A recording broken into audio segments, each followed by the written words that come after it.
வாயெல்லாம் மதப்பாக இருக்குன்னு சொல்லி போட்டுங்க, நமக்கு சிக்கன் எடுத்து சாப்பிடணும்னு ஆசை வந்துருச்சுங்க. இட்லிக்கு சூடாக சிக்கன் கிரேவி போட்டு சாப்பிடணுன்னா அவசரத்துக்கு தாங்க செய்யணும். உடம்பு சரியில்லைங்க, ஆஸ்பத்திரி போயிட்டு வந்துட்டேங்க. காய்ச்சல்னால வாயெல்லாம் மதப்பாக இருக்குதுங்க. சரி, நமக்கு இட்லி சுட்டு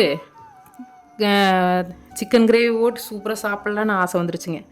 ஆஸ்பத்திரிக்கு போயிட்டு வர வழியில் பார்த்திங்கன்னா, நம்ம ஃப்ரெண்டு பக்கத்தில் இருக்கிற ஆத்தா சொல்லிச்சுங்க, ஏங்கன்னு ஆஸ்பத்திரிக்கு போயிட்டு வந்துட்டேன், நல்லா இருக்கிறேன்னு கேட்டங்காட்டி, நல்லா இருக்குதுங்க அத்தான்னு சொல்லிட்டு வந்துட்டு சிக்கன் எடுத்துகிட்டு வந்துட்டேங்க.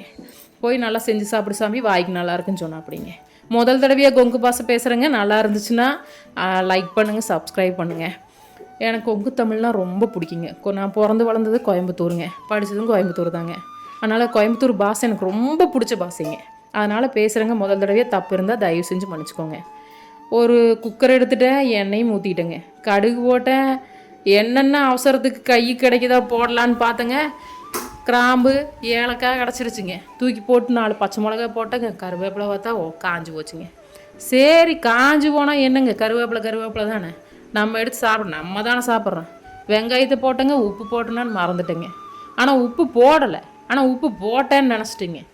அப்புறம் 4 இந்த பக்கம் கிண்டு 4 அந்த பக்கம் கிண்டிகிட்டு இருக்கிறது பார்த்துக்கலான்னு பார்த்தா, அப்புறம் தான் உப்பு போட்டனா போடலையாங்கிற ஞாபகமே அப்புறம் தாங்க வருது.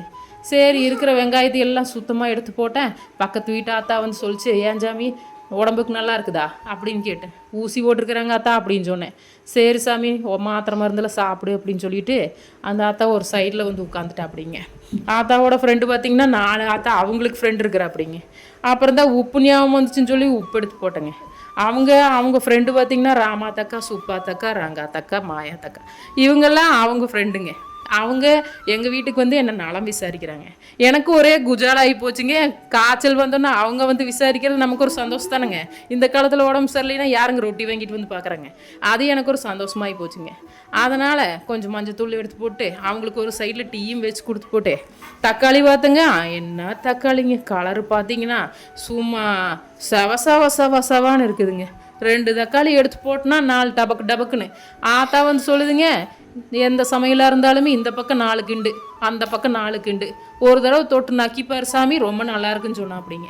அப்படியா, இது என்ன புது ட்ரிக்காக இருக்குது, சரி நம்ம செஞ்சு தான் பார்ப்போமே அப்படின்னு சொல்லிட்டு ஒரு ஸ்பூன் மல்லித்தூள் எடுத்து போட்டேங்க.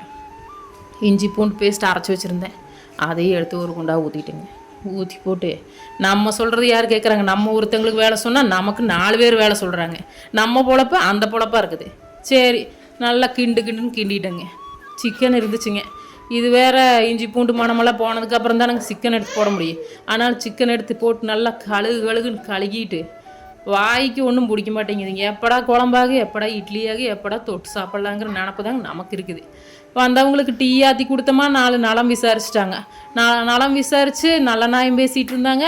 நான் சிக்கன் எடுத்து போட்டு இந்த பக்கம் கிளறிட்டு இருந்தேங்க. என்ன சாமி பேசுகிற, என்ன பண்ணுறேன்னு கேட்டாங்க. ஏனுங்க இந்த மாதிரி சிக்கன் குழம்பு செஞ்சுட்டு இருக்கிறேங்க அப்படின்னா, என்ன சாமி என்ன மாதிரியே பேசுகிறேங்கிறாங்க. எனக்கு அந்த பாசை பிடிச்சி போச்சுங்க. ஆத்தாங்களுமே என்னை தொட்டு சந்தோஷமாக பேசிட்டு அவங்களும் அவங்க வீட்டுக்கு போயிட்டாங்க. சரின்னு சொல்லி போட்டு நானும் சிக்கன் எடுத்து கிண்டிட்டேங்க. அப்புறம் தான் ஞாபகம் வந்துச்சு சிக்கன் மசாலா போடலேன்னு. ஊசி போட்டு வந்தோன்னே நமக்கு இந்த ஞாபகம் இருக்குதா அந்த ஞாபகம் இருக்குதான்னு பார்த்தா எந்த ஞாபகம் இருக்க மாட்டேங்குது, மறந்து போகுது. அப்புறம் தான் யோசனை வந்துச்சு, என்ன பண்ணாலுமே நம்ம சிக்கன் பொடி போட்டால் தானேங்க அதில் ஒரு மனமாக இருக்குது, என்ன பொடி போட்டாலுமே. அதனால் அப்புறம் எடுத்து போட்டேன். சரி, கொஞ்சம் தேங்காய் சோம்பு மட்டும் அரைச்சி கொஞ்சம் போட்டு கடலையும் போட்டு நல்லா இந்த பக்கம் 4 இழுப்பு அந்த பக்கம் 4 இழுப்பு இழுத்துட்டோம்னா கொஞ்சம் நல்லா இருக்குங்க. அப்புறம் குக்கருக்கு நிறச்ச தண்ணி மாதிரி கொஞ்சம் ஊற்றி சாப்பிட்டா தான் நமக்கு நல்லா இருக்குது இட்லிக்கு. அந்த டேஸ்ட் எப்படி இருக்குன்னு தெரிலிங்க. அதனால் செஞ்சு பார்த்துடலான்னு சொல்லி செஞ்சு பார்த்துட்டேங்க. இட்லி ஒரு சைடு ஆயிடுச்சுங்க. சூடாக 3 இட்லி போட்டோமா, சிக்கன் குழம்பு ஊற்றுனோமா, ஆவி பார்க்குதுங்க, பஞ்சு போல் இட்லி சூப்பராக இருக்குதுங்க. சூடாக சாப்பிட்டுக்குங்க, நல்லா இருக்குது. வாங்க எல்லோரும் இட்லி சாப்பிட்லாம்.